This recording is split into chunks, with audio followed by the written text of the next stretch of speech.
la salat. Apprends qui est Allah, apprends la religion. Parce que plus tu vas apprendre à connaître Allah, tabaraka wa ta'ala, plus ton cœur il va s'adoucir, plus tu auras une facilité de t'écarter des péchés, tu feras preuve de pudeur devant Allah, tabaraka wa ta'ala, tu ne lui désobéiras pas. Et donc, commence par le fait d'apprendre et la salat, connecte-toi à la salat. Tu dis, mais je ne peux pas prier avec ce que je fais comme péché. Si je prie et je fais ces péchés, c'est-à-dire que je suis hypocrite. Bien évidemment, on ne lui dit pas, prie et c'est pas grave les péchés. Non, prie et combat les péchés que tu fais avec cette salat. Utilise cette prière comme une arme contre tes péchés. Et avec les efforts, ça va payer. Avec les efforts, ça va payer. Toute personne qui veut que sa prière soit qualitative doit écouter ces versets attentivement. Alladhina hum fi salatihim khashi'un. Allah tabaraka wa ta'ala fait l'éloge des croyants dans la sourate 23, sourate al-Mu'minun, et il dit ceux qui prient avec recueillement. Apaise ton cœur et concentre-le vers ton Seigneur dans la salat. Parfois, il arrive que notre petit frère ou notre petite sœur, ils sont devant la télé, lui il regarde un match, elle regarde un film par exemple, puis il y a l'heure de la salat. Et à l'intérieur, il y a un combat, à l'intérieur de sa tête. Est-ce que je prie ou le match? Et d'un coup, il y a une pub. Délivrance. Allez, je me lève vite, je prie. La prière à ce moment-là, c'est une prière qualitative ou c'est du bâclé rapide? Et puis il va penser à quoi dans la salat? Lui qui était absorbé par la première mi-temps. Ok? Ou elle était absorbée par telle série ou tel film, etc. Il faut se conditionner avant de rentrer en salat. Ou bien des fois ils sont en train de rigoler, ils blaguent. Après il dit, ah, vas-y c'est bon, stop, un peu sérieux, alignez-vous. Allahu Akbar. Ils viennent de rigoler pendant 2-3 minutes. Et immédiatement après, mais marque un temps, essaye de te conditionner pour cette salat. Prépare-toi. Pourquoi? Pour avoir de la concentration. Ok? Allah tabaraka wa ta'ala dit وَالَّذِينَ هُمْ عَلَى صَلَوَاتِهِمْ يُحَافِظُونَ. Oui, tu veux être de ceux qui accomplissent la prière, il faut que tu la valorises. Tu veux valoriser la prière, le temps de la prière il entre, fais-la rapidement. Le fait de la faire rapidement, parce que tu aimes Allah, pas j'ai envie de m'en débarrasser. Le fait de faire cette prière rapidement, pour t'en débarrasser, c'est pas le comportement du croyant. Non. Mais le fait de te hâter pour la faire vite, parce que tu sais que là, il y a un rendez-vous fixé avec Allah tabaraka wa ta'ala, hein, c'est le moment de la salat, oui.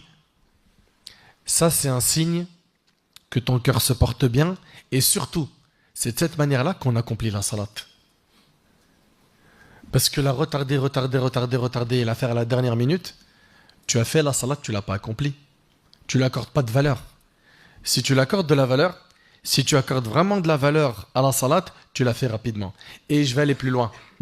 Tu vas même faire les calculs de tes sorties en fonction de salat. Et écoutez-moi bien, s'il vous plaît, barakallahu fikum. Parce que je vois, il y a plein de petits frères, voilà, des jeunes qui peut-être vont se retrouver à une petite sortie entre amis. On va faire un five, on va jouer au foot. Pas de problème, hein. Tant que vous respectez les règles du dîn. Il n'y a pas d'insultes et tout. Parce que généralement, quand tu vois nos frères au foot, tu dis, c'est lui qui prie avec nous dans la mosquée? Oh, sa langue. Oh, ah, c'est une mitraillette, comment il dit des gros mots. Quand tu mets-leur un ballon, tu vois le vrai visage des frères. Et subhanallah, tu vas aller jouer au foot, ou tu vas faire une sortie pour manger un morceau, etc. Faites tous vos calculs en fonction de la salat. Tous vos calculs, vous les faites en fonction de la salat. Allah tabaraka wa ta'ala, il va bénir votre vie. Et il va vous faciliter de faire la prière, peu importe la situation dans laquelle vous vous trouvez. Parce que certains ils vont dire quoi? Ouais, mais non, mais mon frère Nader, on était dans un endroit, c'était impossible. Cherche, invoque Allah, sois sincère. Wallah, Allah il va te faciliter. Juré par Allah. Allah Ta'ala n'a-t-il pas dit quiconque craint Allah, Allah il lui facilite une issue favorable. Combien de fois, moi et d'autres parmi vous, et vous le confirmerez, on s'est retrouvés dans des situations, oh, salat, et Allah il nous a facilité, oui ou non? Levez la main. Oui ou non, ça vous est déjà arrivé ou pas? Mais des cas, il y en a eu plein. Plein. C'est parce que juste on a voulu faire une chose, faire dans notre salat une priorité. Allah subhanahu wa ta'ala il nous a facilité. Mais nous, qu'est-ce qu'on fait? On se met des freins. Ah non, non, moi je peux pas prier, je suis pas chez moi. Et le prophète ensemble dit, c'est-à-dire que toute la terre a été pour lui un lieu de prière. C'est-à-dire qu'on a le droit de prier dans n'importe quel endroit, excepté les quelques endroits qui sont interdits comme les toilettes, etc. Ou bien t'en as d'autres, ils vont dire, non mais moi je peux pas faire la salade parce que je suis sale. Ça veut dire quoi, t'es sale? Non, non, je suis pas propre. Ça veut dire quoi, t'es pas propre? Mais en fait, on a joué tout à l'heure au foot, je transpire et c'est pas une impureté. Ça ne t'autorise pas de faire sortir la prière de son temps. En fait, c'est pas difficile. T'as pas de raison valable pour faire sortir une prière de son temps. Tu ne peux pas prier debout à cause de ta maladie, tu pries assis. Tu ne peux pas prier assis, tu pries allongé en bougeant la tête comme ça, en faisant ima. Même ce geste avec la tête, t'arrives pas à le faire, tu pries avec tes yeux. T'arrives pas à utiliser l'eau à cause de ta maladie, ablution sèche, tayammum. T'es en voyage, tu peux regrouper les prières. Et elles sont réduites. Au lieu de 4, elles sont à 2 unités. C'est quoi ta raison?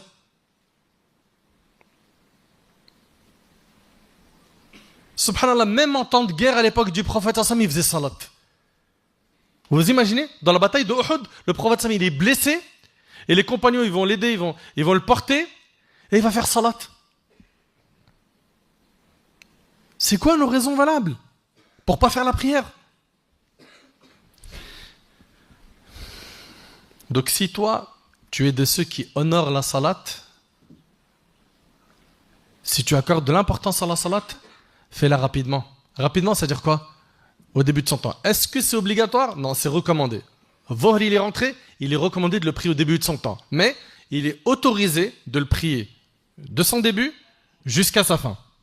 D'accord? Tant que le Vohr, je ne l'ai pas fait sortir de son temps. Je fais sortir une prière de son temps, j'ai un grand péché. Il y a un fleuve en enfer qui est dédié à ces gens-là, qui font sortir une prière de son temps. Allahu Akbar. C'est terrible. Valorisons la prière.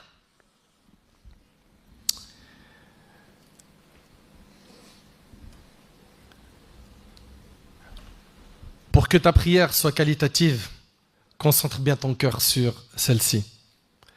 Pour que ta prière soit qualitative, apprends à connaître ton Seigneur.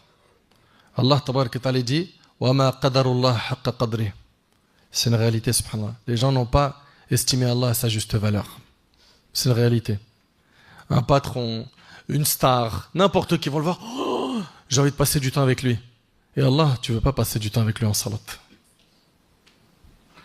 Wallah, c'est triste. Si tu rencontres une de ces stars que tu suis sur le net, ce qu'ils font les gens généralement, c'est qu'ils veulent partager du temps avec cette personne qu'ils aiment. Et ils vont pas compter le temps. Ils vont rester 1 heure, 2 heures. Ah, j'ai pas vu le temps passer tellement c'était mielleux délicieux. Subhanallah, tu rentres en salat et t'es pressé de sortir. Il y avait des pieux prédécesseurs qui disaient la seule chose qui me consolait après avoir fait la prière, c'était l'idée qu'il y en avait une autre qui allait arriver. Subhanallah.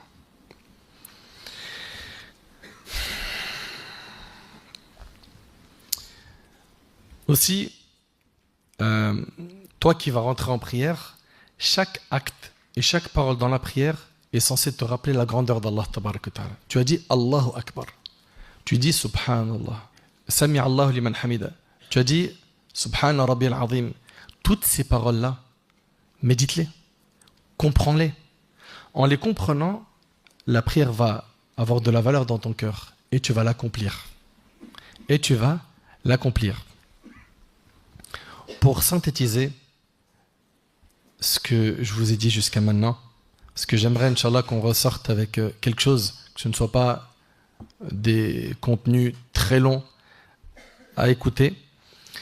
Pour synthétiser, toi qui veux accomplir la salat et pas la faire, aime-la. Aime cette salat.